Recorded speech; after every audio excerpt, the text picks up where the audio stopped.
Good evening, everyone. Welcome to Rainy Nights. Once again, that was Madman Possessed, a parody rock group, death metal group that I know the guy that does the group, and it's a lot of fun. If you want to get on and listen to his music, he's at Madman Possessed on Instagram and on Facebook. So you can go and buy his CDs and listen to his music. So, welcome to Rainy Nights, a segment of my YouTube where I interview other motor bloggers and motorcycle personalities. If this is your first time here, I am Rainy Rider. So tonight we have with us Jake from State Farm. Say hello. Hey, good evening, boys and girls. All right, tonight we have with us. Let's see who is all in the chat so far. We have a good crowd tonight. So first one in was obviously GMR Rides, my number one supporter, and then Sick Bastard, who next camp out we are definitely taking him to breakfast. I owe him that. We've been talking a lot lately, and we're gonna do some small rides with him and get him out, get him on the road with us because hey, he's one of us now. He won the Dyna at the last camp out, so congratulations to him. So we also have Switching Gears, AZDZ Adventures, another friend of mine. Julie Smith's here. Hello, Julie. Dry Heat Doug, my salty brother. And Daniel McClellan. Who else we got here? Sky, my buddy. Tony the Tiger. And Flip of the Blue Mule and the Mad Yankee. And of course, my Pillion, who is always here supporting me in the front and in the back. So, tell us all about yourself. Where are you from and what do you ride? Currently living in Lehigh Acres, Florida. It's about 2 hours south of Tampa. I've actually born and raised in Southwest Florida. I've always lived here. And currently riding 2020 Road King in Billiard Red.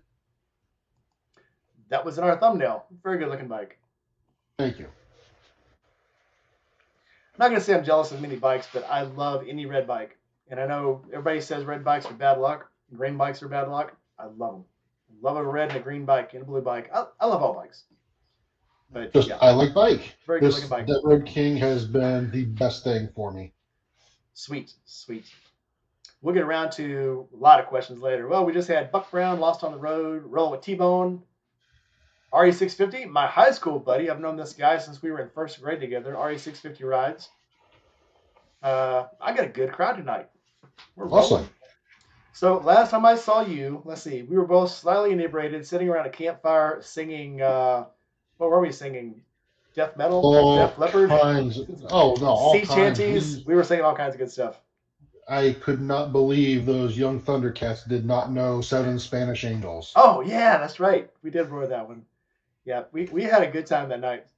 So Loose Juice is in here too. Loose Juice is here. He is my mediator tonight. So if you guys want to get dumb in here, Loose, you got to deal with the juice. You got to deal with the juice. So as always, be kind, be polite. You can comment on anything. You can say anything you want to, but be respectful of us and anyone else in the chat. So if you are not, then you got to deal with Juice. So Juice, thanks for mediating for me tonight. Being my man in the corner. So tell us, how long have you been riding? It's been a little over 15 years now. Got my first bike in 2008. Actually, my wife, fiance at the time, she's the one that found it for me. We were just talking one day, said I'd always wanted a motorcycle, and within a week she had found this bike. Said, I found something, now you go buy it. Nice. So you live in Florida, not too far out of Tampa. So do you consider yourself a rough rider or a fair weather rider? I would say rough rider, not by choice. I'm not going to leave the house in the middle of a monsoon, but being in Florida, if you don't like the weather, just wait a minute. It will change. You're going to get wet no matter how you plan. So I've ridden through rain. I've ridden through hot. I've actually ridden through cold one time. But no, I'll ride all the time. And there's been many times to come home and have to dump all the water out of my boots. Right on, Florida. Florida weather. Welcome to it. Yeah, like you say, if you don't like it, wait 5 minutes. It's going to change. All right, so tell us, how did you get into motorcycles?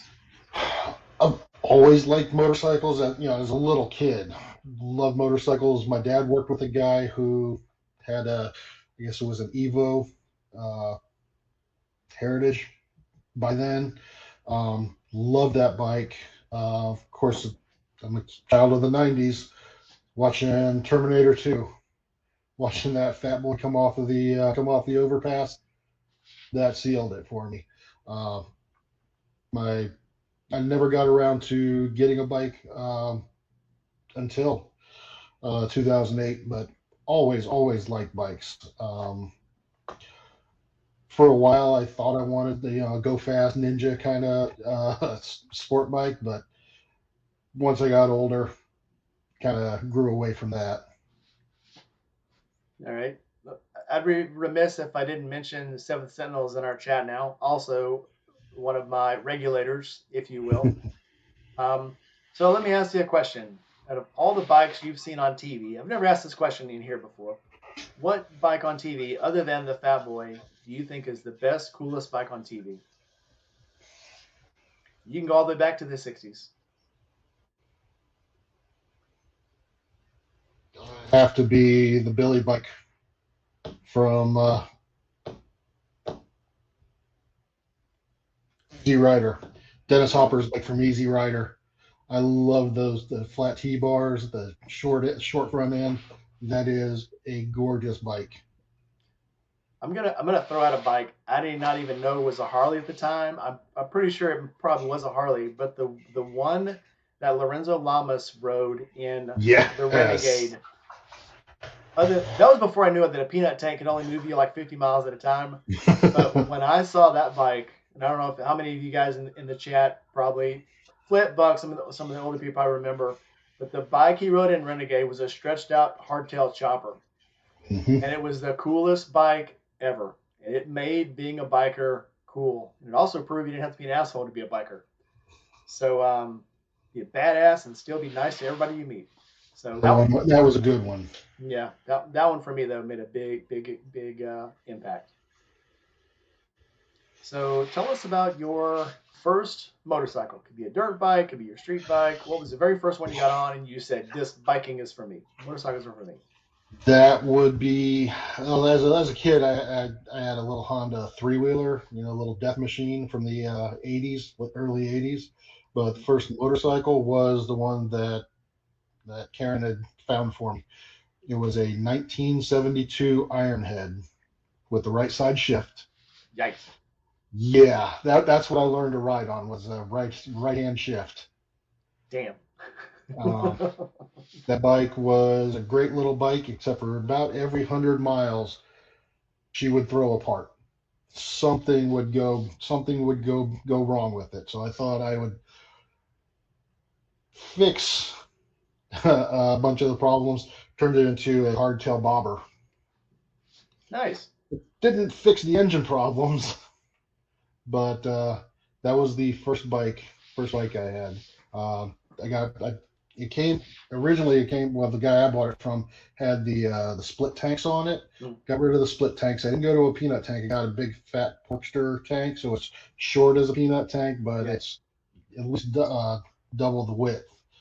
Uh, and I rode miles and miles on that bike. Nice. You can count the Terminator bike, the three wheeler. That was we call it the decapitator, because that's when everybody remembers the big reds. Mm-hmm. Everybody had at least one friend that broke an arm or a leg on one of those big red three wheelers because they were disastrous. And you didn't have to have a motorcycle license to ride them. You could just get out on them in any field and just tear ass and die. And a lot of people got very hurt. But that was the fun Oh, of it. absolutely. And the one that we had didn't have a clutch to it. Our clutch cable was gone, so you're just stomping the gear shift and just popping the gears. And of course, you're turning the three wheeler into a two wheeler. You're coming up on the back end. Of course, you're a kid. You don't know what you're doing, so you make a two wheeler when you make a turn, and that back one of the back wheels comes up off the ground. Oh no, those things were great. How I didn't kill myself and my brother didn't kill himself, I'll never know. That was the fun of it, knowing you could probably in the back of your mind, knowing you had a lot of friends who have hurt themselves on it, and you're riding it, and that's just the thrill of it. I mean, it's just what it is. Doug's asking what the bottle of Jack up on the shelf is. It looks like a bottle of triple mash. Actually, you got one Jack Daniels looks like the green label, and the other one looks like a bottle of triple mash. The one next to the green label, Yep. that's actually a red commemorative Red Dog Saloon Jack Daniels. Oh, nice. A friend of mine got that for me for my birthday years and years ago. Never cracked that one open. That one's probably going to stay as is. I've got a big thing with Jack Daniels. I like to go there for the tours and stuff. So I went there probably about 4 years ago when I got a White Rabbit Saloon one engraved, and I got that one. And I said I wasn't going to drink it, and I was going to leave it. And next thing you know, I'm drinking it. And then this time, of course, we went and we got a bottle of the rye select, and I was going to keep it too. And next thing you know, we drank it too. So it's hard to get these things and go, yeah, I'm going to save this, and I'm never going to drink it. I'm never going to open it. And the next thing you know, you're with friends. Everybody's loving each other. You're having a good time, and it's like, if I'm going to drink it, this is the people I'm going to drink it with, and you do. Right. If you are going to open something like that, it's going to be for an occasion. You're going to have somebody to share it with, not for just sitting there watching TV and, hey, let me fix a little drink. Yeah, I think Mad Yankee was going to save his, or it was Juice. He was probably going to save his, and we ended up around the table at the hotel, and we drank the whole bottle in one night. Me in Tennessee? Yeah, me, Juice, and Mad Yankee drank the whole bottle in one night. Yeah. Good times with friends. I haven't been to the Jack Daniels distillery since I was a kid. We were on a road trip and went up there. I think I was 10, but I remember vividly the tour. We did stop in there. It's been maybe 10 years ago, but we were kind of in a hurry. And I think the wait for the tour was going to be like 3 or 4 hours. So we just got back in the car and headed back to where we were heading. There's still the museum in there is well worth seeing, even if you don't get to do the tour. Mm-hmm. And but yeah, actually being military, I get to if you guys are ex-military, you can get a discount tour. And there's a few places now I think will give a free tour.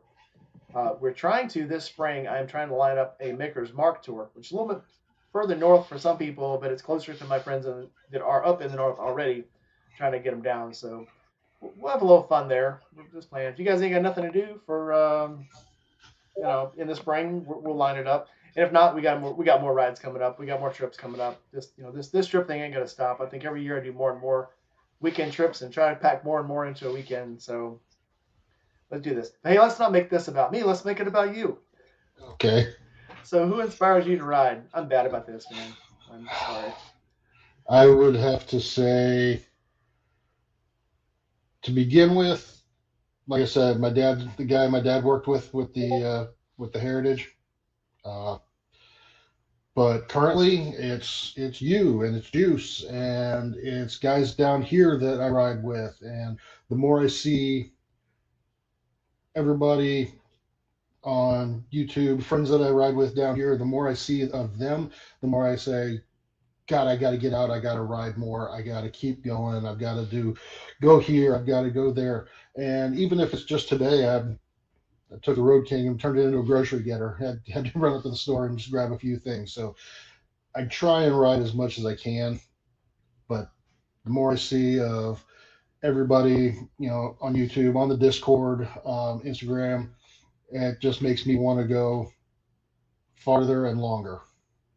Yeah, it's like a virus. It's like the more you're exposed to it, the more you want to do it.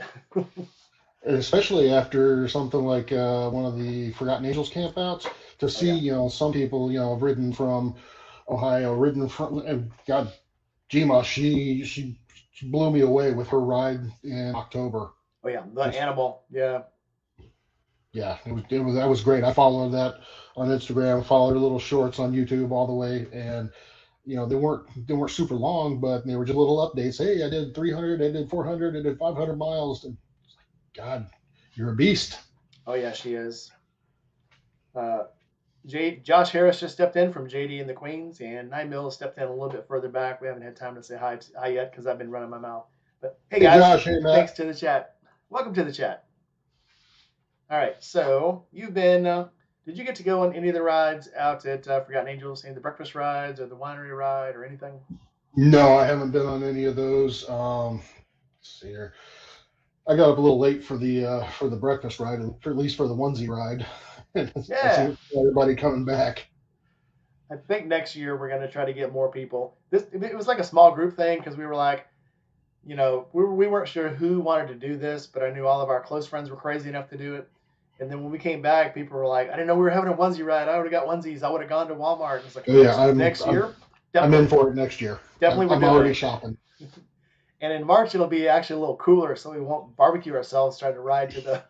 It was a little hot. Exactly. It was a little hot. Um, I'll say. Yep. Rain. Gma went to the airport with me.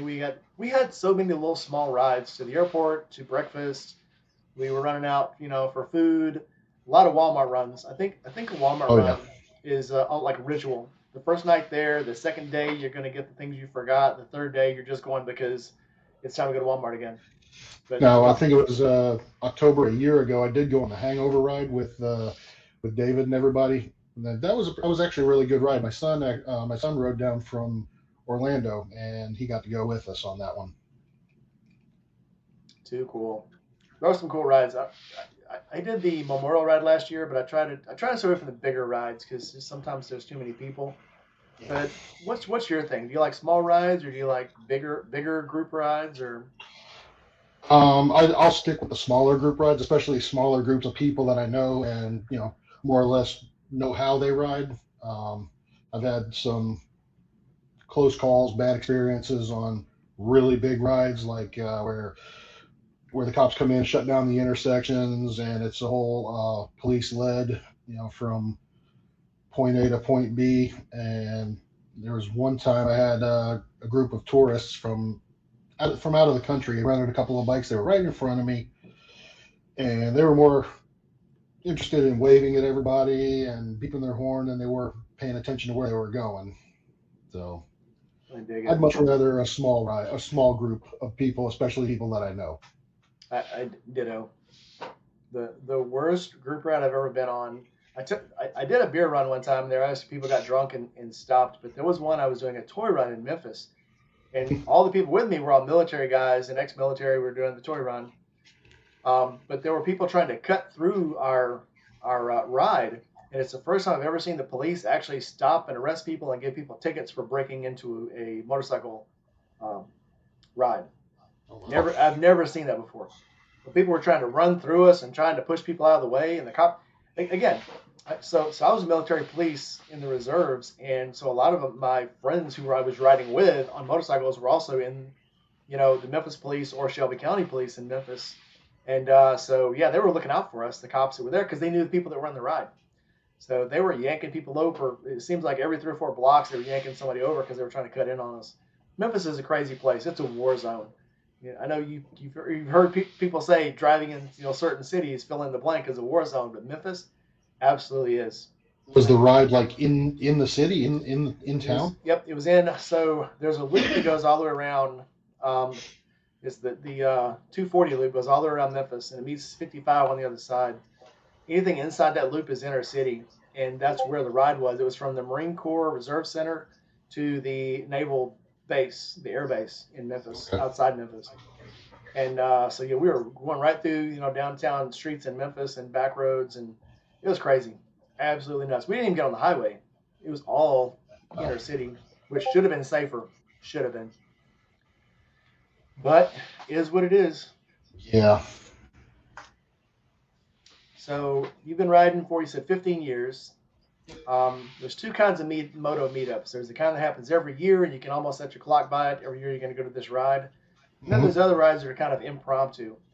So what is your favorite recurring motorcycle meetup?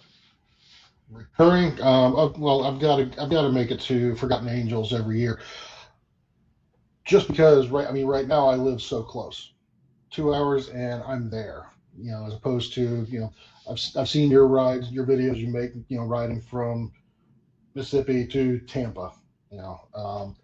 But aside from Forgotten Angels, one that I have to make every year is Roscoe's Chili Challenge.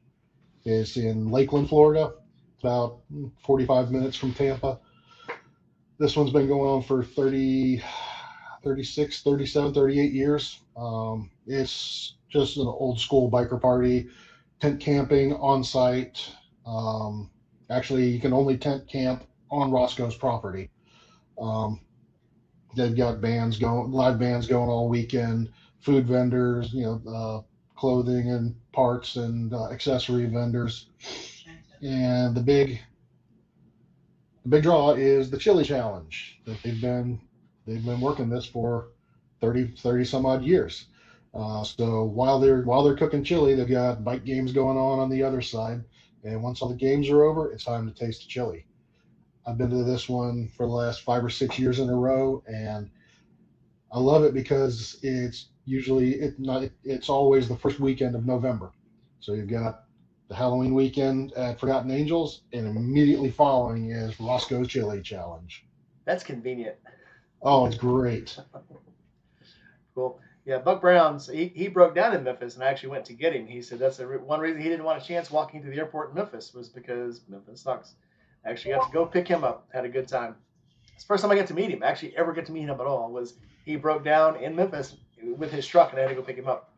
Wow. So that was me meeting Buck Brown. Buck Brown, welcome to Memphis. So what is your favorite single meetup? Something you've went to that only happened once? Could be a toy run, could be a benefit ride or something. What was your favorite one of all your one-time meetups? Oh, God, I'm trying to think. Our Harley dealership does a lot of weekend events that it's different every weekend. Some kind of not every weekend, but maybe once or twice a month, they've got some kind of themed event going on. But my wife and I did 2 years ago, I think it was the Fly Your Bra ride for breast cancer awareness. I haven't seen that one advertised since. That was a large group ride that we actually didn't have any issues. I was on Road King. She actually rode her Spider for that one, and everybody there was great. They had music going all day. It was a ride from Fort Myers to Naples and back. Ran into a few people that we know. It was just a great time. We got there in the morning and left later in the afternoon. Yeah, later in the afternoon, and it wasn't necessarily impromptu. It was advertised for a couple of weeks, but I haven't seen them advertise it since. The breast cancer rides they're fun and they have fun names. Tripping for Tatas, motorcycles for motorboating, the Save the Tatas ride. There's some really fun rides out there. They try to give them cool names where people will get involved and not be embarrassed about it. And it makes a good T-shirt. It makes an excellent. Oh yeah, t-shirt. well maybe I should have worn that T-shirt. We decorated her Spider and my Road King with bras hanging off the back, and I got a special T-shirt for it. Said it's gray T-shirt and a pink all over it. It says beards for boobies. I love it. Absolutely cool. Juice is asking about chili, beans or no beans. I like the beans because it cuts down the acidity of the chili. So what do you think? Beans, no beans? Personally, they make both ways at Roscoe's. Yeah, beans are fine in chili. I'm not a snob. I'm not a purist. Excellent, cool. Yeah, I like it anyway. As long as it's hot and spicy. I like it. I like it spicy where you can still taste it, not where you forget how to breathe. But yes, I like it a little spicy. Okay, so we're gonna get into the more personal things now. What is the stupidest thing you've ever done on a motorcycle? Stupidest thing. I was still relatively new to riding and went to Miami with a friend for a concert. And coming back from the concert, nighttime, coming on a curve, a right right curve in the roadway, and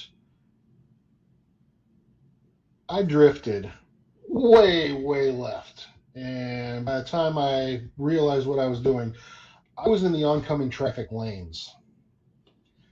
That was really dumb. Thankfully, there was no oncoming traffic, which I don't even remember where in Miami you can have somewhere that doesn't have oncoming traffic. But to make it even worse, I was on one of his bikes. I was borrowing his bike. What kind of bike was it? He had a pair of Road Kings. Okay. I didn't want to ride the little Iron Head all the way across the state. He's like, take one of mine. Good choice. So how was that going from the Iron Head to a Road King? Oh, night and day. God, night and day. I didn't want to get back on the get back. Actually, not too long after that is when I sold the Iron Head. Ruined you. It did. That's excellent. Yep, I know. I've heard a lot of those stories. They love a bike, love a bike, love a bike, and then ride a different bike and go, wait a minute. Exactly what happened to my youngest son. Mine. That's exactly what happened to my youngest son. Cool. All right. So would that also qualify as the scariest moment on a bike, or you have something different in mind? Like I said, there was nothing coming at me. It was scary, but I was able to kind of recover pretty quick, downshift, and got back to where I was going. Scariest thing, I probably even newer to riding than that. I was out night riding and ran over a 2x4 that was left in the road. Got the death wobble going. I was able to recover. I don't know if the 2x4 had anything to do with it, but my cable clutch snapped at the same time. For all I know, it was the same cable clutch from 1972. But yeah, there was other traffic on the road that night, and I finally got it straightened out, slowed down. I had to downshift, just power downshift, and got it into neutral. But that was just at that time hitting that. I could see it. It was like, looking back on it, it's like slow motion. Like the headlight coming across the blacktop, and all of a sudden there's this 2x4 in the road. Sent me up, down, got the wobble going, but I had to pull over and just sit there for a few minutes and try and recover. Those are your worst times. I've actually seen more people who nearly killed me and I had to honk at have to pull over, and you'll see them pull over and sit on the side of the road for a while. And then you feel really bad for them. First, you're a little mad at them because they tried to kill you and they didn't notice you. Then you feel bad because you're like, this person legitimately did not know what was going on and has to get their life back together. Thankfully, I haven't had many close calls on the road. Most of the times that someone's come close to hitting me on the bike has been in a parking lot. I don't know why somebody thinks if they're in a parking lot, yeah, I could one of the last ones, the lady pulled out, making a right-hand turn. I'm coming down the lane. She makes a right-hand turn right out in front of me. And thankfully I drive like I'm, driving Miss Daisy, but I can see her in the back window of her SUV. She's waving at me with this kind of sorry wave. Oblivious look, yeah. Yeah. Makes you quickly go from, okay, fine. Like I said, I ride pretty slow, ride pretty safe. If I'm out on, desolate highway and there's nothing in front of me, of course I'll get onto it, but just the ride from as fast as you can from one traffic light to the next, I'll see you when I get there. Yeah, you're not going to get anywhere. If you're on the highway and you've got, like in Florida, you've got 250 miles to go till you have to hit the brakes again. It doesn't hurt you to go fast, but yeah, in the city, it just doesn't pay. Right, Florida's the reverse dragon. Yeah. 11 curves and 390 miles. Yeah. True story. Yeah, we often talk about on here how if you're going less than 80 on I-75, you're going to get hit. Oh yeah. You'll get hit by somebody going 120. Yeah. Daniel Breeze says he doesn't put beans in white chicken chili, but he does classic chili needs beans. I don't concur. White chili, I like white beans and white chili. Or even, I don't know if you ever had pink beans, but I like pink beans and white chili. It just needs a different flavor, I guess. I don't know, but that's just me. Go for that. Matt Yankee just stepped in. Hello. We were just talking about drinking your whiskey. So, welcome to the chat. All right. So, what has been your favorite part of riding motorcycles? Meeting other people that also like to ride. Even if I'm not, side by side riding with them, just Forgotten Angels is one of the greatest. I've never seen anybody have a problem there. I've never even heard of anybody having a bad time. Especially Forgotten Angels. You ride past the sign, welcome home, your family. But any kind of moto meetup, any kind of rally, any kind of camp out, you pull in there, and 99% of the time, you're welcomed. And everybody's got different stories.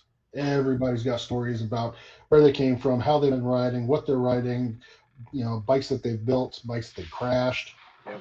and just meeting people that share the same interests. Yep. And there are some bad ones out there. Of course. Anybody who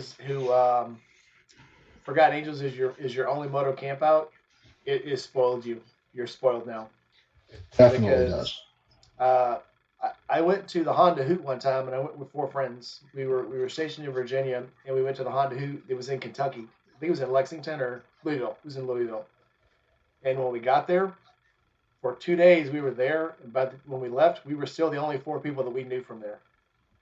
People would like Well, nod at that's you, they'd shake your head, but it was very, I want to say compartmentalized. The Honda people, the Goldwing people stayed with the Goldwing people. The Sabre people stayed with the Sabre people. The older Ace crowd and the younger, the 750 crowd and the younger CB crowd stuck to themselves. There was not a whole lot of mingling. Whatever kind of bike you had with you at that time, that's what you stuck with. That's who you were there with. It was a very strange meetup, but yeah. I mean, if you were a going people, you meet the nicest going people on a Honda because that's all that would talk to you. But we talked to some people, and but they didn't. We were on CB 750s, and we talked to people, but nobody said, "Here's my phone number. Hey, look me up. Where you from? Oh, here's you're gonna be friends while you're there, and then you leave." It's like being at a like an after hours club. You're friends while you're there, and then everybody leaves. It was very weird. Yes, wow. Forgotten Angels is the exact opposite. People will drag you into their circle. They don't care what you're there for, and you're immediately friends as soon as they meet you. So Opposite of your Honda Hoot, the first year I went to Roscoe's, I went by myself. I didn't ride up with anybody. I didn't know of anybody else that was going. Set my little tent up there. Uh, I had a little too much to drink that first night, but I had a couple of I started drinking Crown Royal, and there was a group of four guys kind of parked and set their camp up across the way from me. One of them came over, asked how I was doing, what I was riding, where I was from, and immediately he shoved another drink in front. Here, have a beer, have something.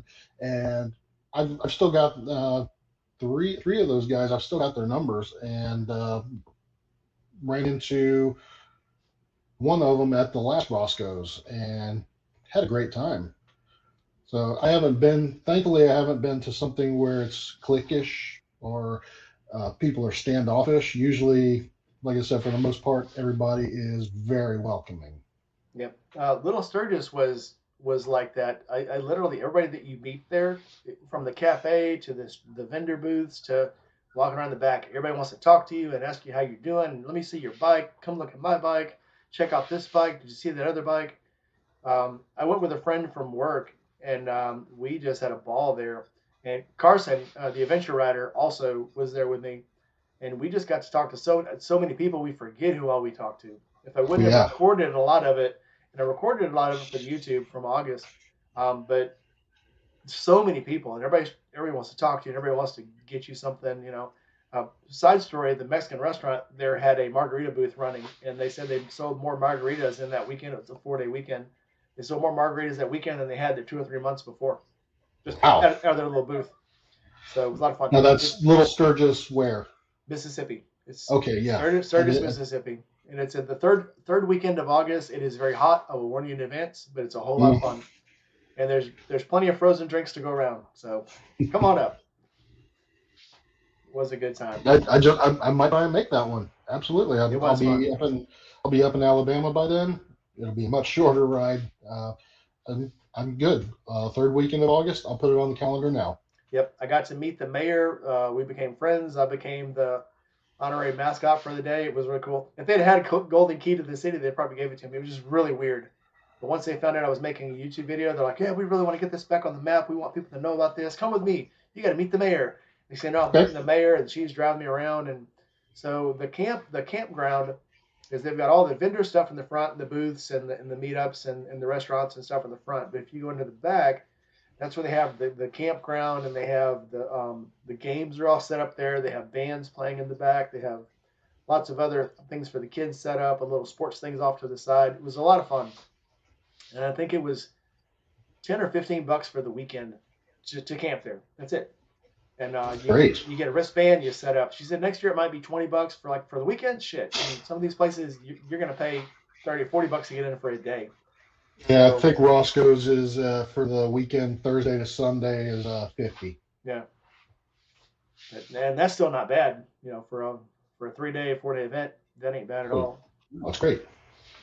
So, yep, I'm definitely going to go next year. I'm going to camp out, bring a tent. It's going to be hot. I already know it, but where they got to set up is under a bunch of trees out beside in the outfield of a ball field. So it's going to be a lot of fun. She said they're trying to get it going better, but they've got a lot. So she said COVID nearly wrecked Little Sturgis. It took it off the map for 3 years, and they were trying really, really hard this last August to get it back moving. So I'm more than happy to try to get people out there and get the place moving again, because it was a lot of fun. So, I guess it sounds good. Count me in. I'm there with you. Right on, man. On with the questions. We're forgetting about the questions here. Ah. So, flip side of that, what's the most frustrating part of riding? With traffic. Dealing with traffic. The population where I'm at has just exploded. Of course, dealing with traffic in the car is just as bad, but it seemed worse on the bike, especially summertime, sitting at a traffic light in summertime in Florida. Oh yeah. It's hot when you're riding, but it feels like you're riding into a hair dryer. Yeah. But just sitting at a light, you just get drenched, you get soaked. Heat coming up from the bike, heat coming up from the roadway, and people not knowing how to drive, don't understand that little stick on the steering wheel makes a turn signal go. That's probably the most frustrating thing for me for riding. I went out last week for a ride, had a great time until it was time to come back home, and by the time I made it home, that euphoric high from riding was just gone, and I was just a miserable SOB. Yeah, I actually like riding in traffic on a motorcycle better, because it's easier to evade traffic, to get around traffic, especially going to work in the morning, because you've got the one lane that goes really slow, the one lane that goes really fast. In a car, you need a whole lot of room to change lanes. You need a whole lot of room to try to get over. In a bike, you can just zip. And sometimes you can allegedly split, even though you're not supposed to here, to get out of people's way. And I guess it's what you get used to. But I can see, you're right. Going out in Florida, even for the Forgotten Angels, when we would go out, red lights were the horriblest. I mean, it was horrible. Different experience. And I think the red lights are closer together down there, too. Oh God, it seems like it. You don't get to break apart at all. Yeah. All right, so here we are into the new year. We're 5 days into the new year. What rides, events, meetups do you have planned for this year?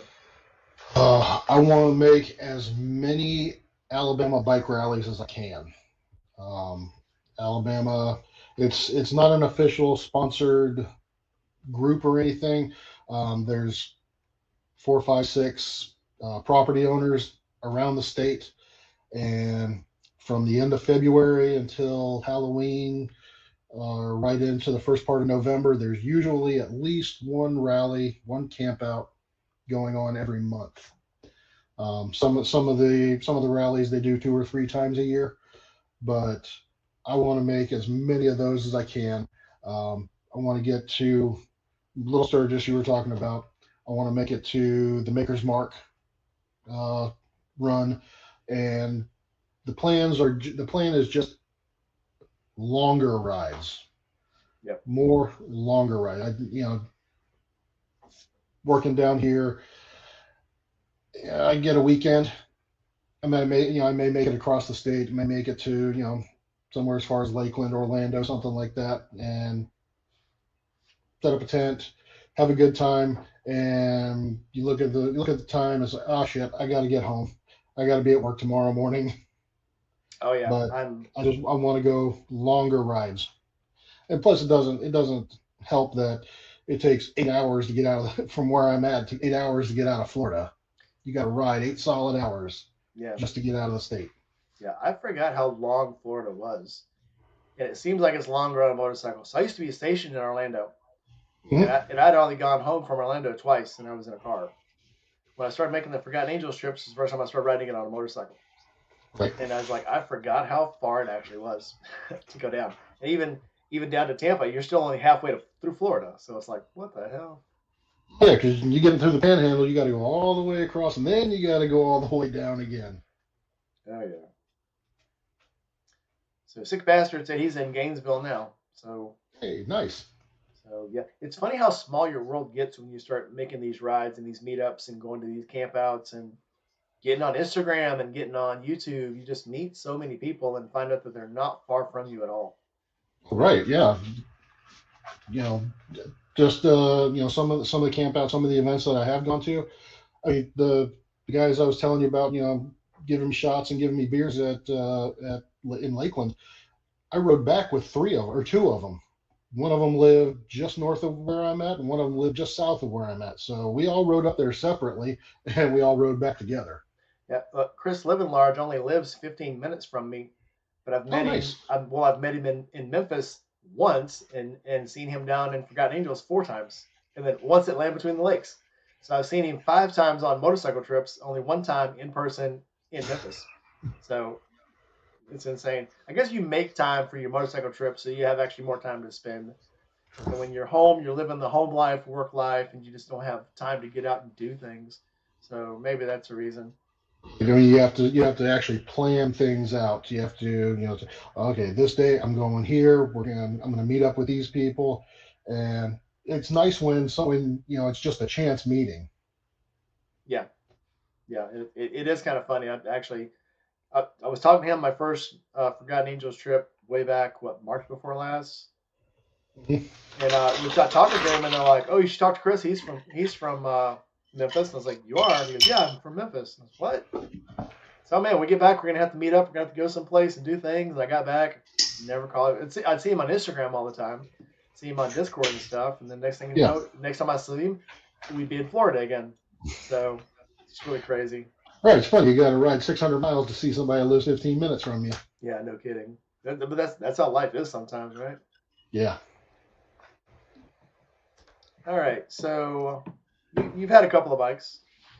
What bike do you think if someone came up to you and said, "All right, I've gone through the MSF course.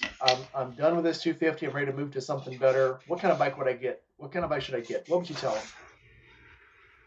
Oh God, without knowing somebody, it's kind of hard to. But I would say a great beginner bike would be a Honda Shadow. If you're looking for a cruiser, and go for the 1100 Shadow because you're going to outgrow the 750 within months. Yep. Um, somebody that, hey, I'm going to get a Sportster, and that's going to be my first my starter bike. It's like, great. While you're there shopping for a Sportster, shop some of the bigger bikes so you got an idea of what you're looking for in another 6 months. Yep. Every bike has a. Somebody the other day asked me. I can't remember who it was. I saw somebody on YouTube said, first thing you should ask them is, what are you going to do with it, and then move up from there. Because if it's your only bike, you've got a lot of different decisions to make. But if you're going to have a few bikes, you've got more variety. I want an ADV bike, and I want a long distance bike, and I want a short distance bike. But if you're only going to get one bike and it's going to be your first bike, that's like picking the first time you have sex. I mean, you want it to be special. You just want it to be, oh, I'm going to use it. I'm going to use it for this weekend, and then jump to something else. You want it to be more special. So yeah, it's a lot of decision needs to go into that. Absolutely, but oh god, without knowing a person, how they want to ride, how far they're going to ride, is this a daily ride, daily for commutes, or is this, going to be a weekend bar hopper? I think the Shadow series is probably one of the best all around starter bikes. Yeah, my one of the two bikes I wish I would have never got rid of was a Shadow Saber. It's 04 Saber, Oh and I yeah, loved that bike. It had Cobra exhaust on it and a Mustang seat with a sissy bar, and had a Memphis Shades front windshield on it. And I love that bike. And the bike that I moved on to from the Ironhead was a 2003 Honda VTX 1300. Oh, I loved that bike. That was a great, great bike. yep, yep, those bikes, they're mellow when you want them to be mellow, and they're aggressive when you want them to be aggressive, and they do everything in between. There's no, Absolutely. yeah. Oh yeah, those were good times. But anyway, moving on to the questions. If you guys in the chat have any questions, just throw them up in the chat and we'll get to them as soon as we can. We're moving right along here. So, if you could go anywhere on a motorcycle today, starting anywhere and finishing anywhere, where would you go? Ireland. I've always wanted to ride countryside in Ireland. Start in the south and end up start at the south end and work my way up to the north end of the island. That's that's my dream trip. I'm actually trying to con my brother into taking this trip with me. Rent a couple of bikes and go. The only bad thing is going to be learning how to ride on the wrong side of the road. There used to be a couple that I would watch. It was Bunny Hogs, I think was the name of it. But they rode up around the outskirts of northern England, and the roads were literally look like they're like 6 feet wide, and they're doing all these curves and they're on these hills and stuff, and they're passing cars, and they're moving over like really quickly from side to side, Hmm. like they do it every day. And I thought, holy crap, how do people ride there? And it's just like I was Oh saying, like, no, oh, you just get used to it. That's what you do every day. European roads are super narrow Yeah, compared to what we have here. My stepdaughter married a German citizen. She lives in Germany now, and we've been over there a couple of times to see her. Oh God, you couldn't fit a Peterbilt down some of these roads. yeah. Daniel Breezy is asking, did you ever lay your bike down where you gave yourself an injury?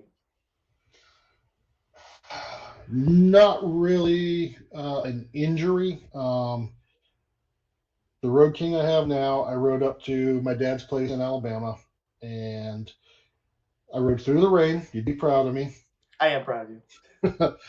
So when I get to my dad's house, he's got a long dirt driveway going all the way up to the house, and there's water in the tire ruts. It's like, all right, I'm going to avoid the water. I'm going to ride on the grass in the center, and not unknown to me, that was just mud. So I got about halfway down the driveway, and the rear tire starts sliding out to the right, and I lost it, laid down, and it messed up my ankle for probably the better part of a week. I was able to get up. I was able to get out from underneath it. Able to get up, and I could stand on it. It hurt like hell, so I could tell it wasn't broken, but I was taking steps one at a time for the better part of a week until I was finally able to, get some motion back into it. But thankfully, no, I haven't been in any kind of crash, and I haven't had to lay a bike down. Um, no injuries from riding as of yet. So that's the worst I've got. Hopefully, I can keep it at that. Hopefully so. Yep. Wrecks are funny on motorcycles. You obviously know you've been riding a long time. It's just it's not a a question of you know if, it's when, and then Exactly. if when, how bad it's going to be. I've seen people have 10, 15 wrecks, minor things, and never even hurt their bike. I've seen people their very first wreck, get severely injured and total a bike, and it's just it's unforgiving. Like I said, the road and the bike doesn't have any feelings. It's like the Terminator. Oh, It absolutely. has no compassion. It doesn't show mercy. It takes what it wants. So it's And that may be one of the reasons I ride so slow.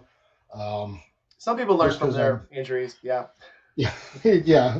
some It people. might take a little bit, but yeah, I'll learn now and then. So Josh Harris wants to know if you miss him as much as he misses you.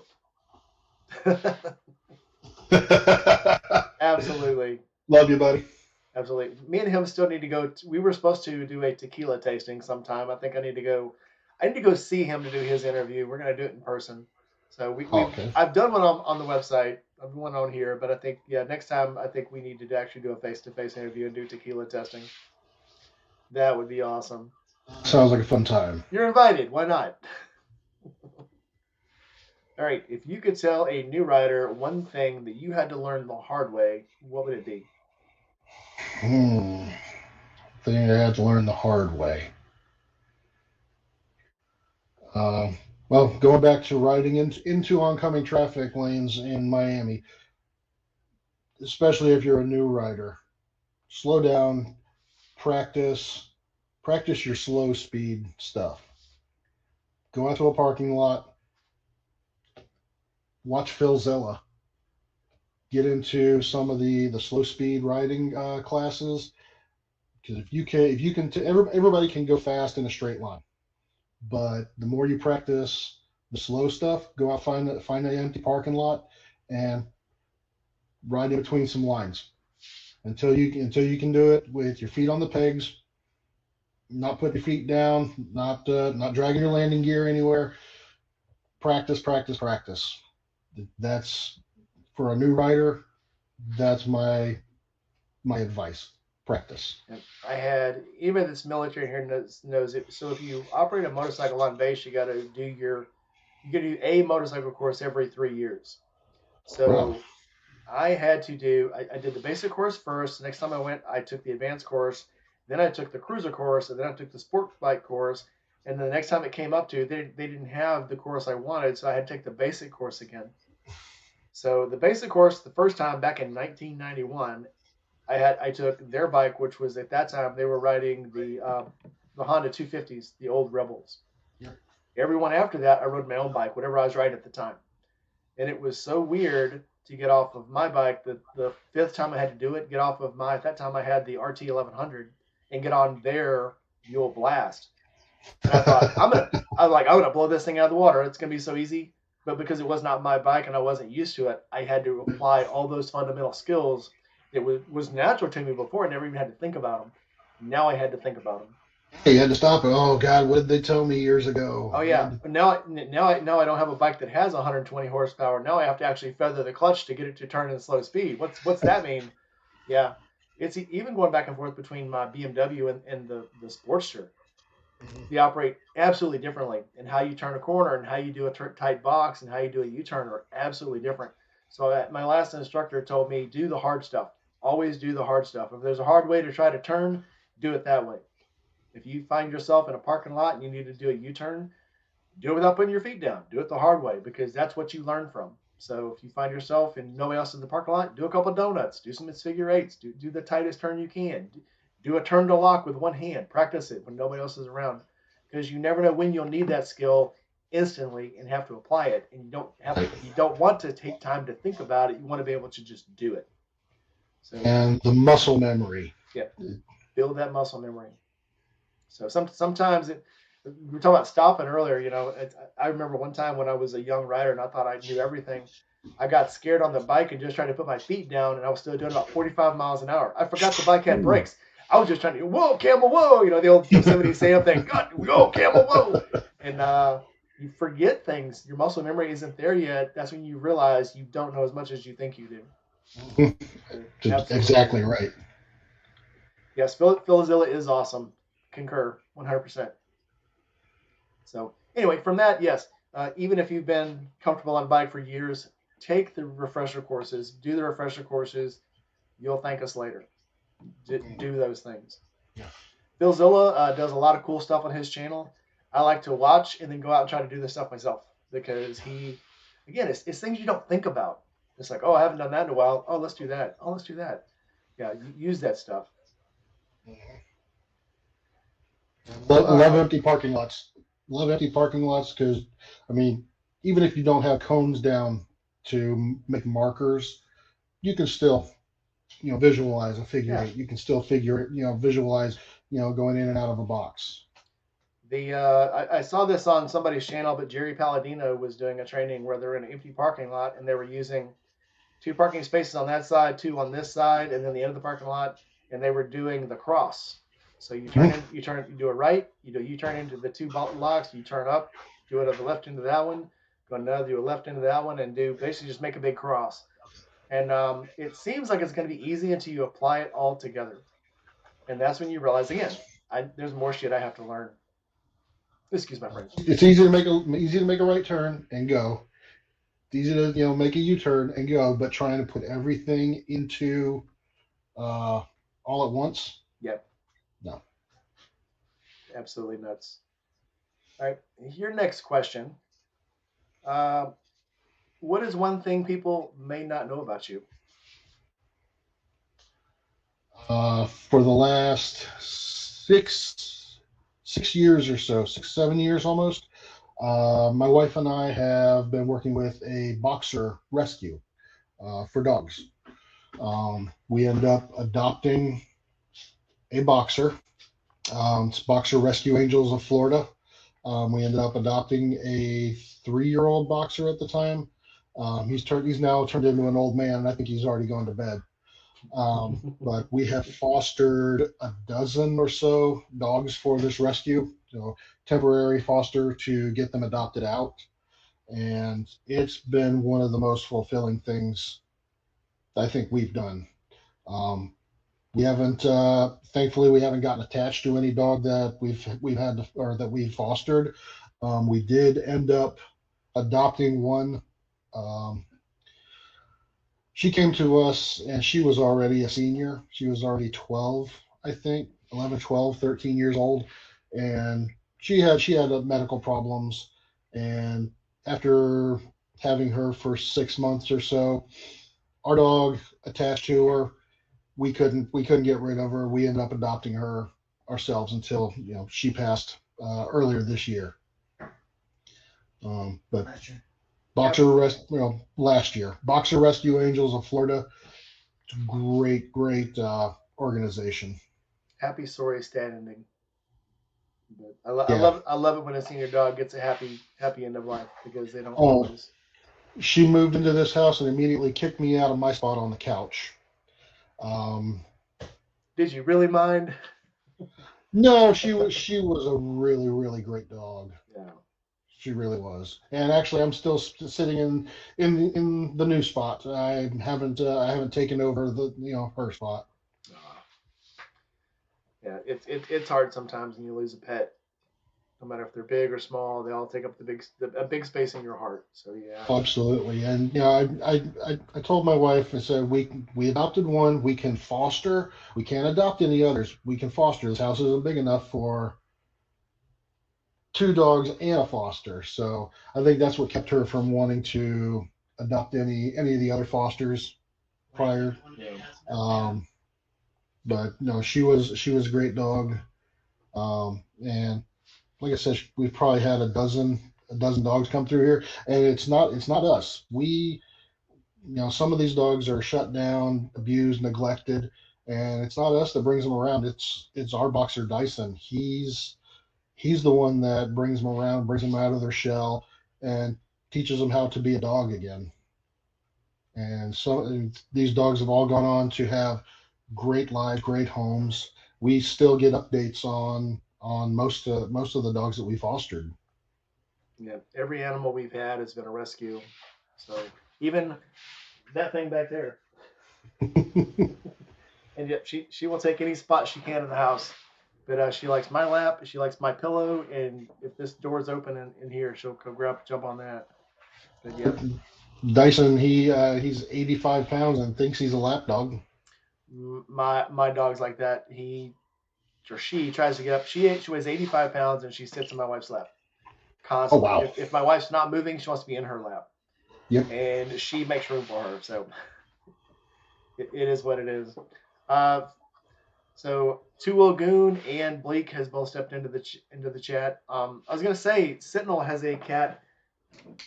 Hey you, just like this one, looks a lot like her. But I think Sentinel's cat has prettier eyes. Mine has prettier fur, so I mean it's good enough. But It's a trade-off. it's a trade, yeah. So if you could buy any bike right now, but you had to own it for the rest of your life, you wouldn't have to ride it every day, or wouldn't have to be your only rider, but you would have it forever. What would it be? Bike, new bike, or Any just bike, any bike. But you buy it, you have to own it forever. I want that VTX back. That really was a great bike. Yeah, I get it. But for just another. But if I have another bike, I would probably want some kind of adventure bike, like Africa Twin. I really want to try riding, some ADV, some adventure bike kind of stuff. Yep, I am trying to decide right now. So I've looked at the Royal Enfield, the new um, Himalayan, and Triumph has a 850T. What's it? T85, the V85. This is an adventure bike, and definitely my next one that I keep permanently. I'll always have a fun bike. I'll always have a touring bike, but my next single purpose bike will be an ADV because I want to go start going off road. I've told Adventure Rider for the Adventure Rider for the last 2 years I was going to start riding stuff with him because he does a lot of stuff on his Africa Twin. So it's I just want to start doing that stuff because there's just way too much fun stuff going on and I'm not involved. So I'm sure probably everybody in this channel has seen Shade Trade get off and do the BDR. So definitely that's my next thing. I want to do some back long gravel roads, not just the stretch between two roads. I want to actually get out and do some camping on back level roads and getting some mud and getting some gravel and just have some fun in the woods. I used to do that stuff when I was a kid. Before they knew they were ADV bikes, they were just motorcycles that had knobby tires, and that's the stuff I did back then. But yeah, just maybe that's my midlife crisis showing the things I want to do that I think I'm missing out on. Well, I watch Amanda as the magpie flies, and oh God, I mean, I don't know if it's her or the bike or if it's just some of the scenery, the Montana, some of the off-road stuff that she does riding out there, but it looks like such a great time. Even if she's dropped her bike or she's got to change out a tire on the side of the road or do some kind of work on it, it's the adventure. It looks like such a great time. Yeah, it absolutely does. It was funny. I was thinking the other day, I haven't watched her in a while because I have so many friends now that have channels, and I try to watch all their channels. Mm-hmm. And I watch their videos like 5 at a time. And so, one weekend I might watch 5 of this person's, 5 of this person's, 3 or 4 of this person's, and I won't be able to watch theirs for another probably 2 or 3 months. And then when I go back to them again, it's because I've gone through all the other people's videos, and now I'm back to watching 5 of theirs, 5 of theirs, 5 of theirs, and then I got to go back again. The exceptions obviously being Itchy Boots, Shade Tree, Jay Lacey, any of my friends here, obviously, Bleak, 9 Mills, Two Lagoon, Juice, Aaron. Aaron's not here right now. His girlfriend has him held hostage, but, nothing at random. But anything else, I just have to make time for it. And it just gets so weird that I have so many friends that ride motorcycles. It's a cool feeling. It's a cool feeling, but. Oh, it's great. Yeah. Because you always have somebody to ride with. You just got to get out of the way from the house. Yeah. All right. Keep those questions coming in the chat. We're going to keep on moving as long as we can.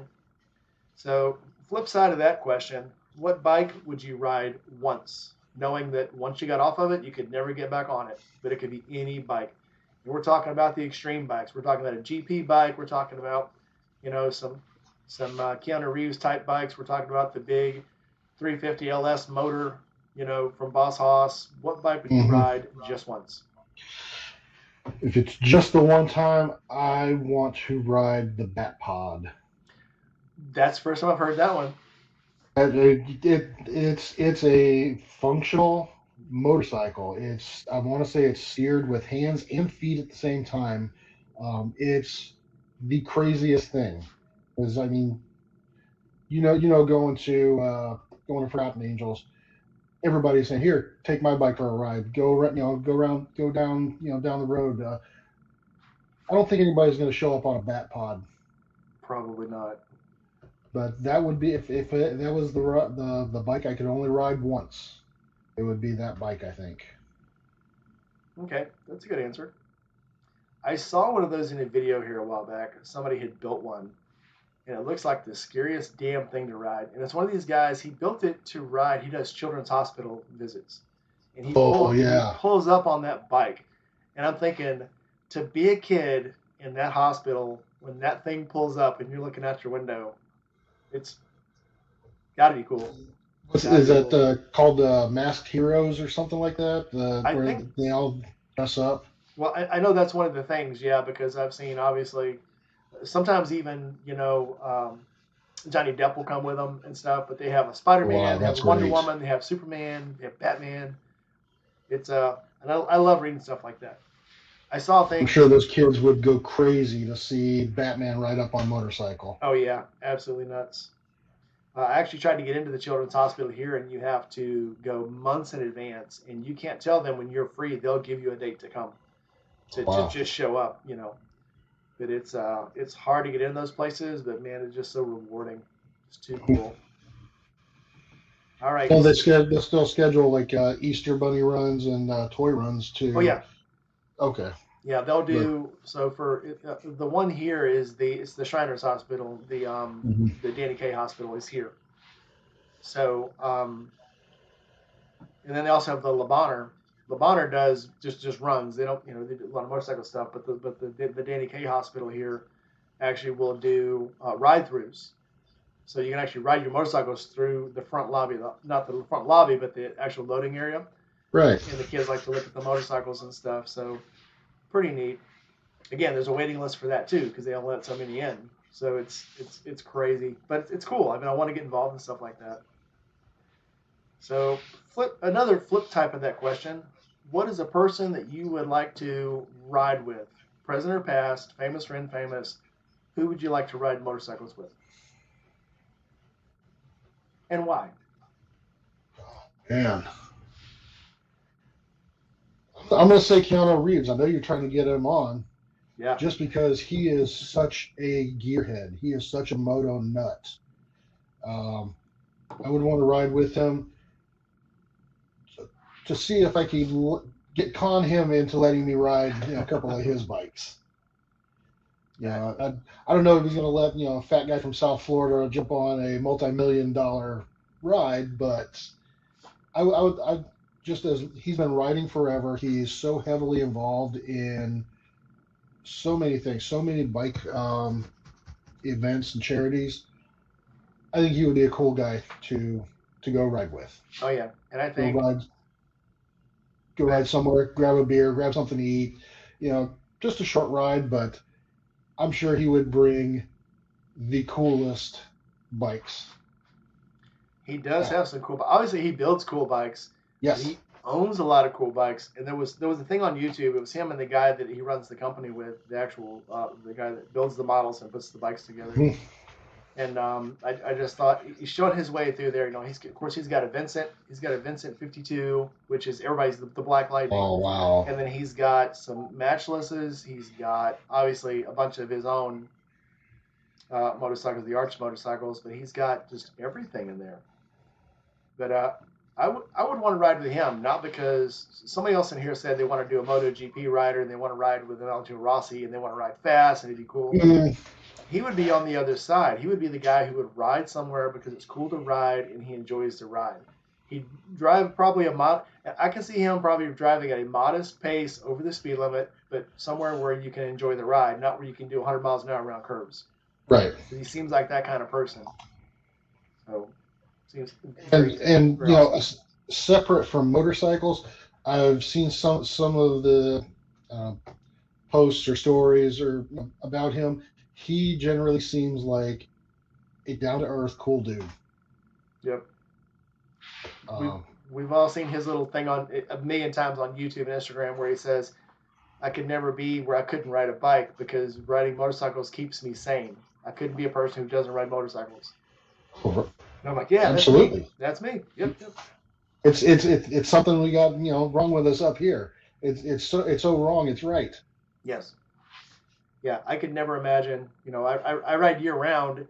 So today it was going to rain. I had to take the car to work. Even on the Mhm. way to work, and it's like 29 degrees, and it's slightly misting outside, threatening to freeze, and I'm still going. Probably could have drove the motorcycle today. Could have Why? handled this. Yeah, I could handle this. I thought it was gonna be harder than this. Why didn't I ride? And then of course on the way home, I'm thinking, okay, well it's gonna be a storm. I couldn't ride this afternoon, but on the way home there was no rain, and I'm like, I felt cheated. I was like, why did I drive the car? I could have Yep. drove the motorcycle today. And that's just my mentality. It's like I want to ride that motorcycle every chance I can. And if it's a little bit miserable, cool, I got a story to tell. A bad ride in the rain is better than a good day at work. Absolutely.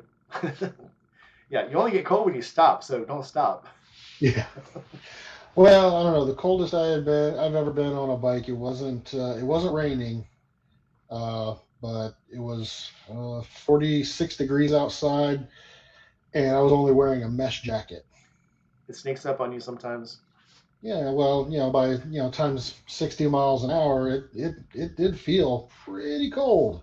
Oh yeah, there was a time, and this was one October. It was early October. It was before Forgotten Angels trip, and I was like, I'm gonna take a quick run. I'm gonna run down to Texas and see my parents and go through, Toledo Bend and stay on the campground. I left here. It was 65 degrees. The sun was just about to come up. I was like, cool. By the time I get on the road, it'll be 70. By the time I get to the highway, it'll be 75. It'll be a really nice ride. Hmm. I got up on 40, started heading toward Little Rock, and all of a sudden the temperature started dropping. It got down. Instead of going up, it went down. And it got down to 48 degrees, and I'm still dressed like it's about to be 85 because by the time I got to Texas, it was supposed to be 90. So I had a t-shirt, a long sleeve t-shirt on over that, a sweater, and then my mesh jacket. And next thing you know, it's like 45 degrees, and I'm calling my wife, going, "I'm coming home. This ain't happening today." And I've rode down to 20 before, but I was not prepared for that ride. So it was like, you can't do it. This was only an hour ride. I made it 45 minutes in, and I actually had to stop and text my wife and say, "Okay, you win. I'm cold. I'm the guy. I'm the guy who's never cold." Doesn't that suck when you got to tell your wife she's right? God, Yeah, yeah. happens though. It happens pretty often. I'm getting used to it. That's the value of living. I saw somebody today. That's when you realize that you're a human being. And sometimes when you admit that you're wrong and that you're vulnerable, it's just who you admit that you're vulnerable to and wrong to. That's what hurts sometimes. I don't mind. She's all right. Oh no, no. I'm gonna keep her around for a Oh yeah. while. I don't mind admitting it sometimes to certain people, but yeah. I don't know. I've been wrong more than I've been right, so it's just in general. I'm ignoring the chat, so I don't know what questions are in here. I forgot to be looking real quick. We'll look through them. Okay, if you had to choose between buying bike parts or food today, which one would you choose?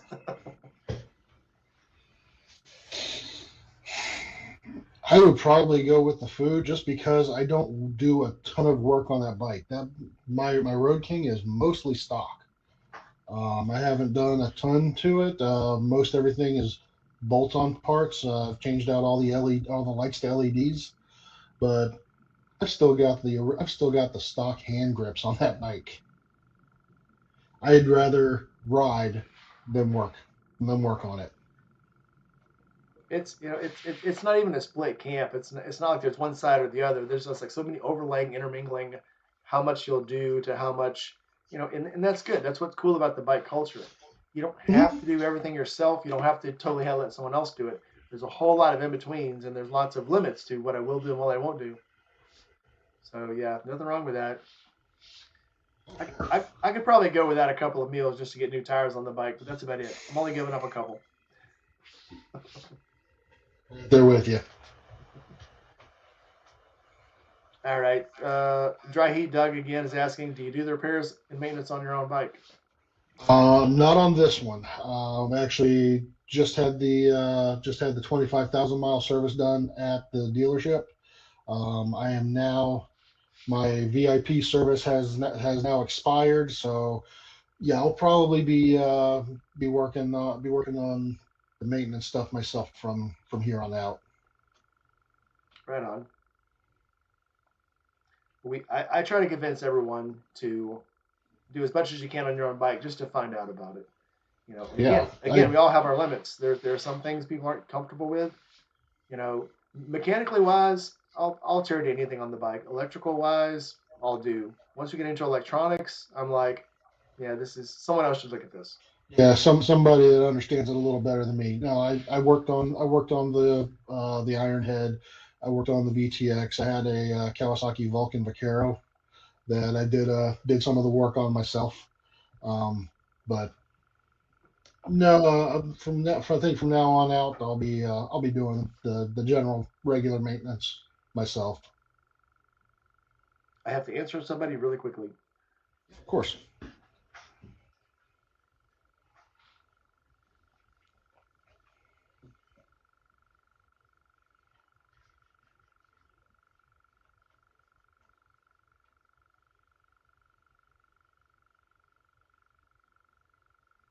All right.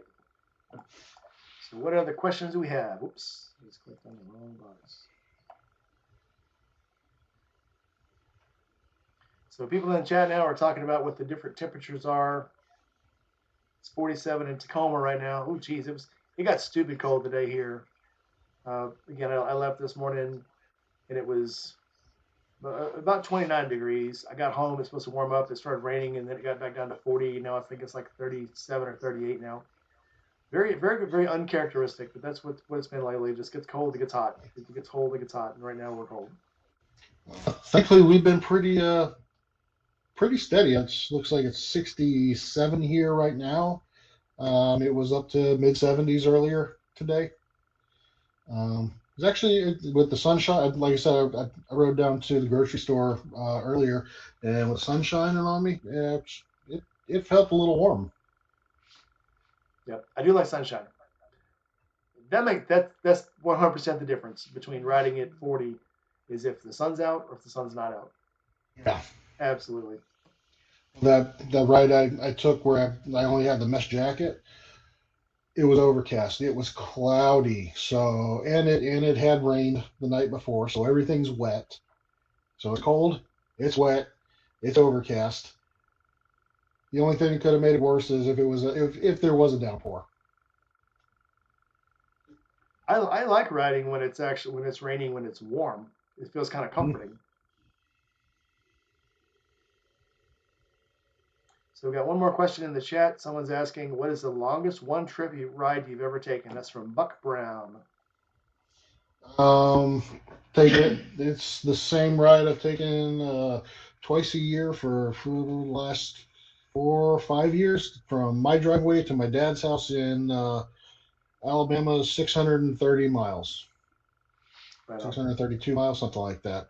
Start down here early in the morning, wind up there in the afternoon, late afternoon.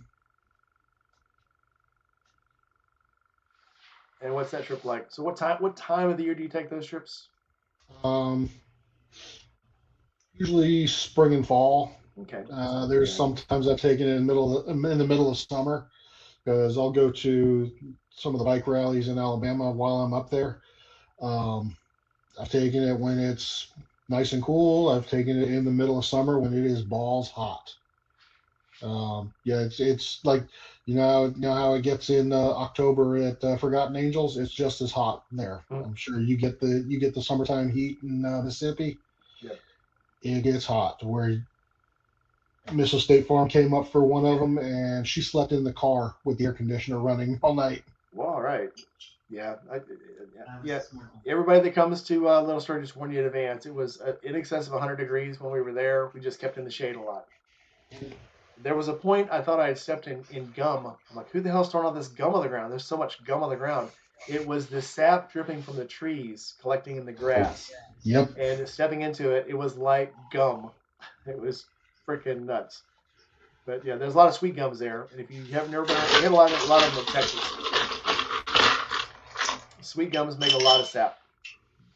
Fair warning.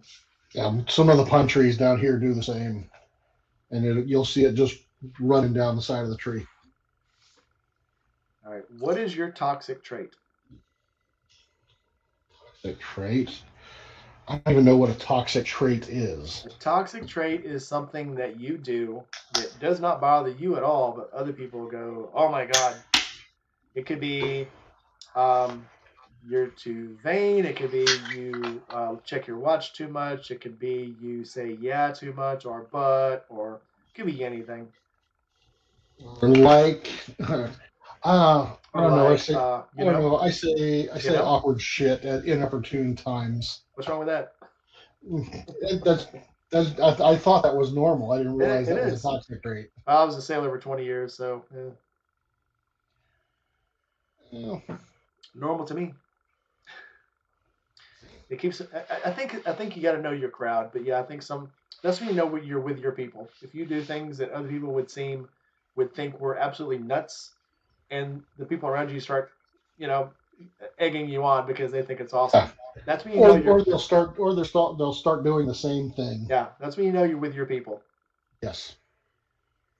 When you're accepted in spite of all of that. Absolutely. That's what I like about Forgotten Angels. And again, we can sit here in the chat. You make lifelong friends there, and it seems kind of weird. The one thing you have in common is motorcycles, but it just seems like there's so much common ground that you keep finding. And I think that's because in addition to that, you got motorcycles in common. But once you pass through that gate, you're family, no matter what. The first time we showed up there, Cindy hugged my wife, and they stood and talked for 20, 30 minutes. She lost track of time and said, "Oh shit, I gotta go." And she was supposed to be doing something, but everybody she talks to, she's immediately in love with them. Yep. I say, and my wife tells everybody this. It takes me about 5 or 6 hours to go to bed when I'm at Forgotten Angels because I'll start trying to go to bed at 10 or 11 o'clock, and before you know it, it's like 3 or 4 in the morning because I can't stop talking to people. That's like, Sunday morning. Yeah. It's like Sunday morning when you go to leave. You go to say bye to this person, and then someone else comes by, so you got to go say bye to them and talk to this person. And hey, we had a great time here. And oh, by the way, I loved your bike. And this last October, I was getting the stink eye from Mama. He's like, hey, we got to get. We took a friend of ours up there with us. And he's like, hey, we got to get her back so we can get back home. And yeah, I just got to go say. It's a great time. It's a southern goodbye. It takes 2 hours. But yeah, I've never gotten out of there when I wanted to. The closest I've gotten to get out of there on time was I was still an hour and a half late leaving. It was this time, and the only reason I got to leave was because Diana the pillion had somebody pick her up, so I moved everything to the front gate. So I was already closer to the front gate, and it's still she went to leave. I was going to follow her out, and I was still 30 minutes behind her because people started coming up. I hadn't talked to Skittles yet, and I hadn't said goodbye to this person or that person, and I still was 30 minutes more trying to get out of there. But if I'd have been in the back and I hadn't packed, it'd been 2 more hours. Oh sure, but we were up like real super early before breakfast started going, and so even though most everybody was still asleep or was just up and starting to pack up, we were all packed up. Everything was strapped on the bikes, and we were ready to go. But there was still a few people, kind of meandering around that, you got to go and talk to, because it's going to be 6 months or more before you see them again. I mean, yeah, you can talk to them on Discord and Instagram and text messages, but to actually, see somebody face to face and, you get the hug and you get to talk to them, it's something else. Yeah, it's worth it. It's always a weird feeling when you come up. The feeling you get when you come through the gate and it says "Welcome home," Yeah. It's a weird feeling when you leave and and I commented on this last video. This is the last time in 6 months I'm going to be passing through this gate. It's just, and it feels like you're leaving part of you behind, and something tells you to turn around and go back, turn around and go back. It's almost like you feel like you left your wallet or you left your car keys or you left something there. And I gotta go back. I left the toaster on. I gotta go back in my tent. Thankfully, I live close enough. I've gone to a few of the work days that they have leading up to the camp out, and those are it's mostly Florida people, local to the area, but it's the same thing. People that are you don't get to see but a couple times a year. That's a little extra. Yeah, there's work going on, moving stuff around, cleaning stuff up, but it's a lot of socializing. It's a lot of just the face to face, the FaceTime that you Yeah, actually get to talk to somebody. yeah, yeah. I will never not go, barring a weird and natural disaster happening. I will never not go to Forgotten Angels because I just have so many friends there. So many Absolutely, people. I it's just and you can't like I said before. There's just you can't see them anywhere else. I've got my little group that we ride with. We go to Ohio with. We go to Tennessee with. But mhm. the other 350 people, they're all still down there. And that's the only place I can see them. So, so keep your questions coming. I have one more question for you, and then I'll give you time to ask me questions. All right. What is the one thing that you will never take a road trip without? A road trip? Is this like a camp out road trip? Give me a motorcycle trip. You're gonna go, and it's further than riding from home to work. You're gonna go somewhere, and you're gonna be gone 4 hours, 5 hours. It could be a ride that you're taking for the day, or it could be a camp out you're going to. What are you not going to get on the motorcycle to get more than 50 miles from home without? If it's an overnight, if it's a camp out, if it's an overnight trip or a weekend trip, I am definitely taking dude wipes, baby wipes. Dude wipes are awesome. The peppermint dude wipes, majestic. Uh, yeah, some of the campouts that I have been to, there's facilities when the event starts. The closer it gets to the end, yeah, and showers are available on site for the most part. But if you got to take a whore bath, Oh, that's the way to go. yeah. You remember? So you were there in some of the first ones where it was only the two Yes. showers, and one of them was out of service most of the time. Yep. I And there was a had line.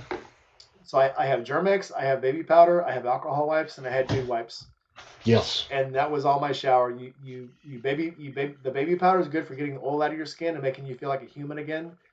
The Mhm. the dude wipes and the alcohol wipes is for your face, your neck, and your junk. And then the Germex is for everything else. And for you military people, Baby powder. The baby powder is a lifesaver, especially oh yeah, in the South in the summertime. oh yeah, Oh boy, long absolutely, rides. absolutely. So we're pretty much good with the questions coming from the crowd. If you guys got more questions, throw them in here now. So now here's your turn to ask me some questions. Okay. Um, when did you start making videos or YouTubing? I started How long has it been? YouTubing.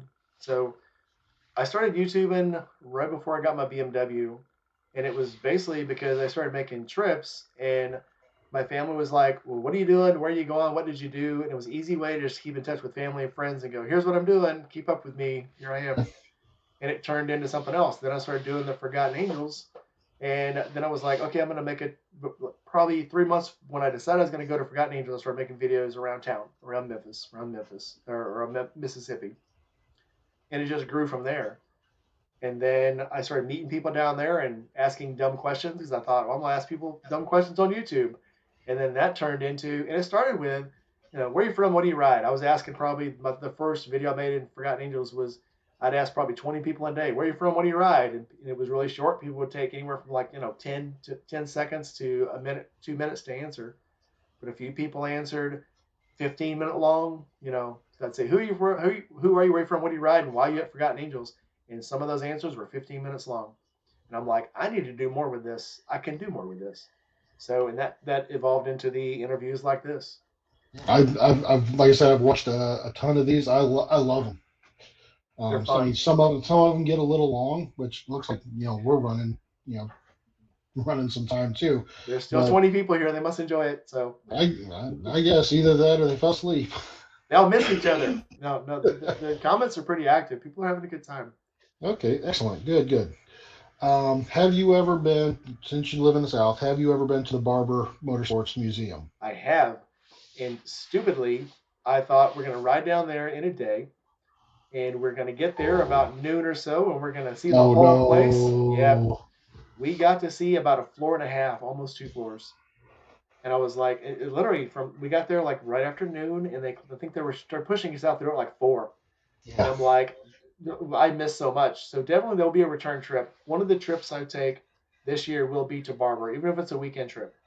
Even if I leave on a Friday after work and we stay in a hotel and the next day see it all day Saturday and then come home Sunday, I'm going to spend an entire day in there next time I go. Well, at least it's at least a full day to see everything. Side note, so when you leave Barber and you turn left out and head back toward the Bucky's, on the right hand side there's a hotel.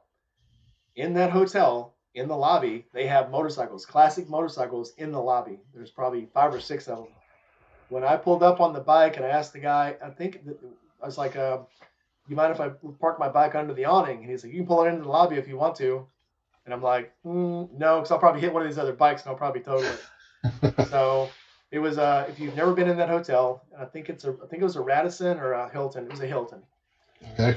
Go in that hotel. It's freaking awesome. They have motorcycles all over the downstairs, and they probably get them from Barber. They're probably some that Barber had that that over displayed. Because if you've been to Barber, there's more motorcycles downstairs and in the back than there actually are on display. There's more. There's tons of motorcycles. Oh yeah, their storage areas are packed. Oh yeah, it's like the Smithsonian. They only have 5% of their what they own is on display at any one time. Sure. Everything else is in the back and in the basements.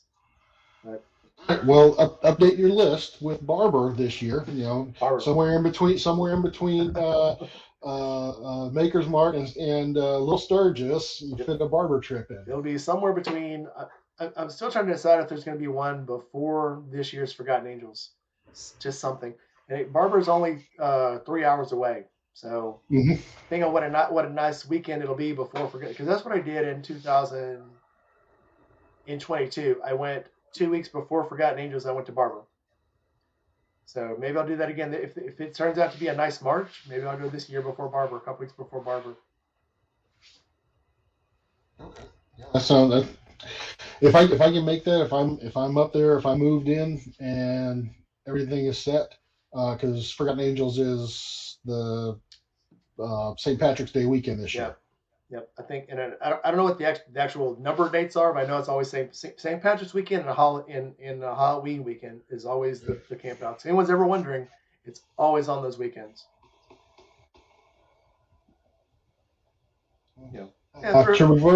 To reverse one of your questions, okay. If you could ride one bike knowing you'd never ride it again, what is that bike? Ooh, I think whenever people ask me this question, I keep changing it because I keep thinking of new things.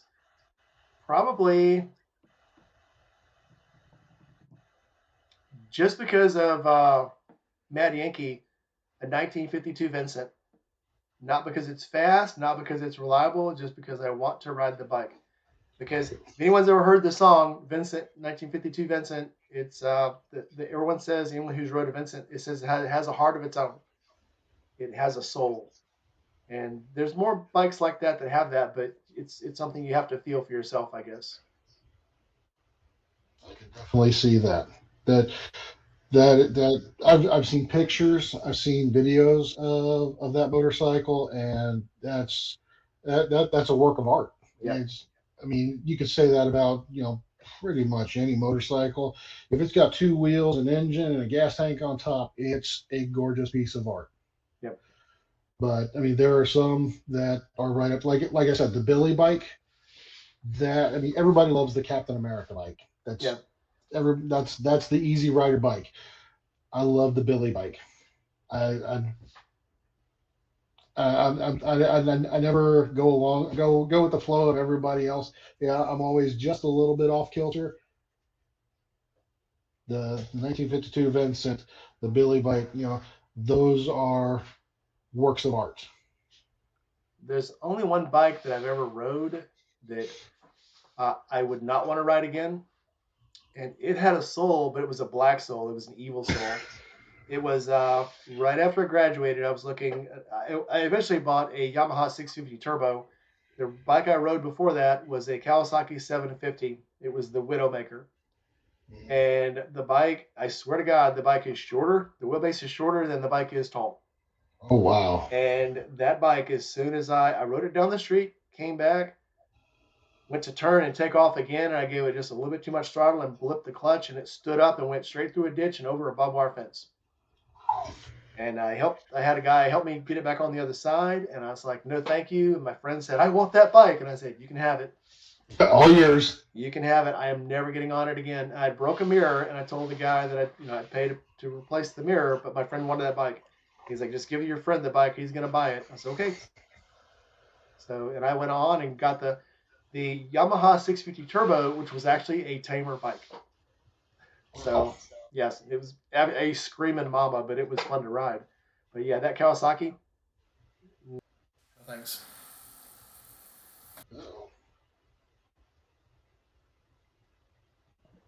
I lost the camera. Hold on a second. Luckily, the backup camera kicked in. Let me fix this. There we go. Hey, I'm back. I hate it. Well, sorry guys. So, any more questions? Anybody in the chat still going? Oh, they're all talking about their favorite bikes. Sick Bastard says the two-stroke old Kawasaki H2. They're talking about Buc-ee's. They're talking about going to the Wheels Through Time Museum. Here's a divisive one. And rum. What's your opinion on Buc-ee's? I love Buc-ee's. Oh my God! I've only been to Buc-ee's one time, and I had the most horrible experience. It wasn't from Buc-ee's. It wasn't the Buc-ee's themselves. This place was packed. It's it's up there around Birmingham. It's actually just south of the Tennessee line. I don't know if I heard this place had just opened, so it was the new attraction. Yep. It was a Sunday afternoon. I don't know if it was the church crowd went to hang out there. We ordered sandwiches. We were actually heading for Cleveland in the car.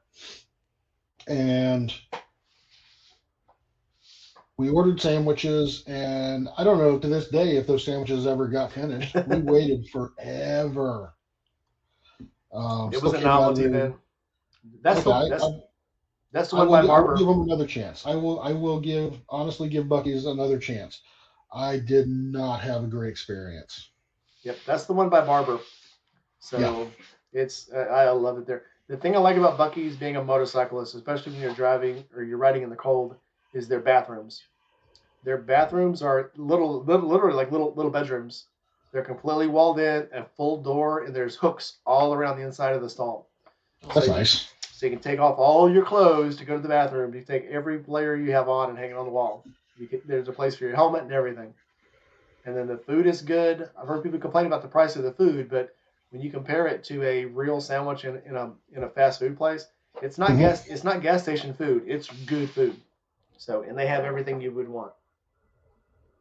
We ended up getting 4 or 5 pre-made sandwiches and a bunch of drinks and a bunch of snacks. Because, like I said, we were in the car and we were on a long road trip. But the parking lot, just trying to get gas there, that was an adventure in itself. I knew that was going to be divisive. Yeah, I'm sure the chat's going crazy. You either love it or you hate it. Yeah, I have no problem with Buc-ee's. The only time I've ever heard anybody talk bad about Buc-ee's is someone in the chat who already left because he's got a live stream going on. Two Wilgoon went in with his shirt from 2 years ago, the 4 campouts ago, that had actual boobies on the shirt from Forgotten Angels, and they asked him to turn his shirt around, which it's a family place. It's their right. But and then, so of course for a long time the joke was, fuck Buc-ee's, they don't like the clothes, they don't like boobs and whatever. But you got to remember, there's families. It's literally a tourist stop, so there's gonna be a lot of kids in there, a lot of families traveling. Some things aren't meant for public viewing. And I'm a very non-judgmental person, and I believe you should live your own life. But when you start to infringe on other people's beliefs and rights, then it's, okay. It doesn't hurt you to pull it back and take your booby shirt off to go into Buc-ee's or put a shirt on. But I love Buc-ee's. And if you've never had beaver nuggets, I've had beaver nuggets. I I have a friend. I have a friend. She works with my wife. She's from Texas, and she came back with probably 20 bags of beaver nuggets. Beaver nuggets, and you get them in any flavor. They'll put any flavor on them you want. If you like that, do you like peanut butter? I do like peanut butter. Okay. Are you nearby an Aldi? Yes. All right. Yes. I forget exactly what they're called, but they look like Cheetos. They look like cheese puffs, cheese curls. Yes. Peanut butter. There's one right down the road. We haven't been to it in a while. My favorite thing to get at Aldi's is get a plain pizza and then bring it home because they have huge pizzas. And you get a plain one, bring it home, throw my own shit on it, and cook it. Dress it up yourself. Yes. Oh, I love it. And they have cool food and chocolates and snacks and cookies from you've never seen before because they get a lot of stuff from overseas. They import a lot of stuff. I'm hungry now. Look, it'll be with all the potato chips. They look like cheese puffs, cheese curls, but they're peanut butter. I will have to go amazing. Tomorrow. Flips, but Aldi sells them under peanut puffs. Peanut puffs. I'm for it. I am for this. I do love peanut butter. Yep, truckers. I'm sorry they don't let truckers go into Buc-ee's. I get it. Maybe in the future there'll be a Buc-ee's Truckies. They'll have a Truckies. Who knows? But well, you got it. So let Mrs. State Farm ask a question to you. Oh, Mrs. State Farm, you got a question for me? Hmm? Do you have a question for me? She had a mustache. She'd be twirling it. Not if he wants the video to be long. Okay, yeah. Hey, lucky for you, my videos aren't monetized. Yep, not monetized.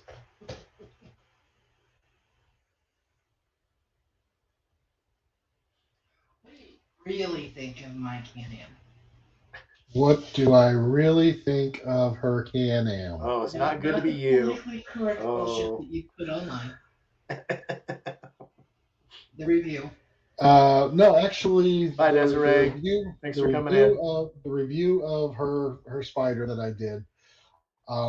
It's not a motorcycle. I don't care what anybody says. It's not a motorcycle, but it is a good little ride.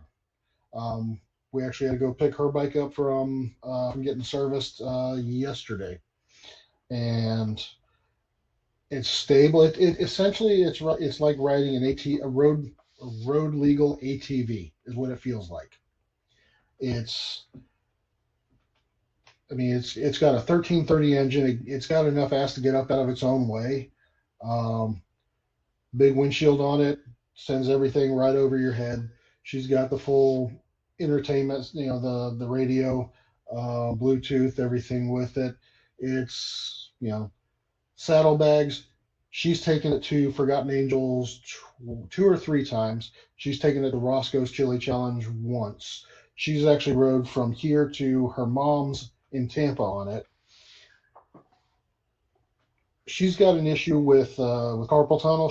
Her clutch hand is really, really bad. We found that out when she took the MSF course, first MSF course. So this is a semi-automatic transmission. It's got a little thumb paddle for the shifter, and no clutch. It's got 1 foot brake, so no hand controls other than the throttle. If it gets her in the wind, I am all for it. That's something I think when you're young, you like to throw around, like, oh, that's not a motorcycle. Oh, it doesn't have 2 wheels. When you start getting older, like us, and you start having problems with your mobility and your agility and stuff, it's a viable option. I mean, a trike is a good. I said I'd never have a trike, but then I started having friends and I started having hip replacements and knee replacements, and you start thinking of that as a reality. But basically, it's not a slingshot, so it's okay. And that's what I'll. But yeah, I think some of them are cool. I don't know if you remember the old Raptors that they used to make back I think it was in the 90s. Yes. It was one of the first 3-wheel bikes, and I thought those were cool as hell. And I'm like, and even back then I was like, one day I'm gonna have to have one of those because it's gonna eventually be, and we're all gonna hit that point where we can't hold the motorcycle up. We're gonna be old, but I will still want to be in the wind. Exactly. It's close enough that it's one less of them in a cage, one more of us on the road. I'll give a Spider the wave. On the road, absolutely, I'll give Spider a wave. I did a review of hers, and I think past 3 or 4 guys on bikes, I think one of them gave me a wave. I've even seen, again, I made a video about it one time about the weekend Harley riders, and as the people would come, I'd wave, and if they didn't wave back, I'd try to guess what kind of motorcycle they were on. And it's funny, you get more waves from Honda guys, Yamaha guys, and really old beat up Harleys than you do brand new shiny Harleys, because those are the guys who think they're better than everybody else and they don't want to wave to you. So and those are guys that they can go on their own way. Oh yeah, it's like no regrets. I'll wave at the next guy too. So it's it's one of those things you got to do. But yeah. And she also asked, since she's now on the Spider, she asked if I miss having boobies pressed up against my back. 100%. 100% I do. So can she still ride with you though every once in a while, right? Just get out for a weekend. She can ride with me, but she's fully of the opinion she's got her own. She's gonna ride her own. And that works too. Good girl. Good on her. You still get her in bed at night. It's fine. Yeah, absolutely. I get to be the big spoon.